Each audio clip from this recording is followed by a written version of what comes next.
Howdy folks, it is Scanner Berkeley here. In this video I'm going to show you how to get your hands on Excalibur. Excalibur is one of the starting frames, but if you didn't pick him as your starting option, he was hidden quite far into the game. The devs have changed that recently. They've kind of juggled where you get some of the Warframes from. So Excalibur can be a lot of fun. His kit kind of centers around the idea of him having this energy blade called Exalted Blade. And that's the ult. You can swipe it and kind of throw these slashes of energy at enemies. He's also got his 1 is a slash dash, which allows you to rapidly move between enemies, chopping them up. His 2 is radial blind, which is very nice. His 3 is an AoE damaging effect, which is good for clearing out trash mobs basically. And then his ult, which is really the central part of his kit and the most fun bit. But if you want to get your hands on Excalibur at this point in time, you need to go to your navigator, and he will be in the boss fight on Mars, which is at the war node there. It's Lesh Krill is the guy you end up fighting, and if there's options there, you just pick the regular mission assassination. You go in and you kill him. So let's have a look at that.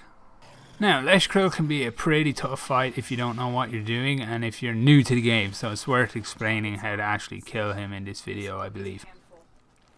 The way he works is that he's completely invulnerable. He will have a large gun that he will use to shoot targets that are far from him, but he prefers to be up in something's face, trying to hit it with a giant hammer. So as I said, he's completely invulnerable. The only place he's able to take any real damage is to his coolant tank on his back, and even then only under certain circumstances in the first phase of the fight. What you want to do is you want to shoot the coolant tank, and he may not take any visible damage, but you should notice one of the hoses disconnects and starts to wiggle around. The next time he does a ground slam attack with his axe, he will actually freeze and be stuck to the ground, and you will be able to damage his tank. So you need to do that a couple of times. Once it's done, he will go into his second phase where he can take all of the damage and you just murder him. Now, I did actually go in and do it solo to get some better footage that might be a little clearer as to what is happening, but basically shoot the tank, the hose will wiggle, then make him do a ground slam. You have to be in his face to get him to do that though.